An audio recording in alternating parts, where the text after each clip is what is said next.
Gears of War Judgment, we have the free-for-all game mode, which is every man for himself. You can run in, and if you're just kind of a casual player, you want to get in and shoot stuff, that's definitely the mode for you. We still have the traditional team deathmatch. The one thing we didn't have in that is any sort of objective mode. So we introduced the domination game type. That is a 5-on-5 competitive game where you have 3 rings around the map. When you control a ring, you earn points, and the first team to earn 250 points wins the match. Which is team-based and objective-based, so it's kind of the best of everything that is Gears. This is the mode for the purist, right? I mean, this is probably my favorite mode in the game. Objective captured.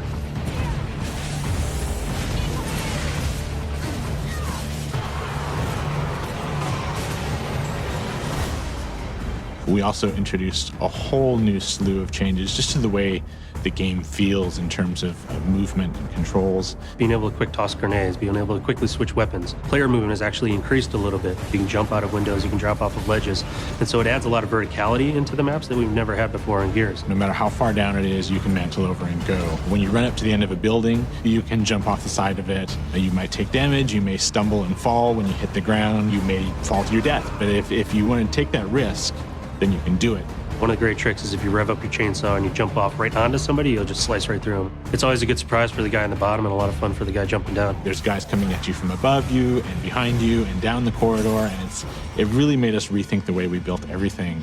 Being able to go almost anywhere changes the way you think, changes the way you can sneak up on people, changes the way you can get the drop on your enemies. And it's just made it way more exciting. You know, again, trying to make it more intense, just trying to keep you in the fight, keep you in the action. You know, that combination of like listening to the fans and trying to bring to the table what they want, and then also, you know, trying to just, you know, throw some new things into the mix and see, you know, what we think is compelling and discarding the things that aren't. It's those two things that have really, you know, continued to fuel the Gears franchise and Gears of War Judgment.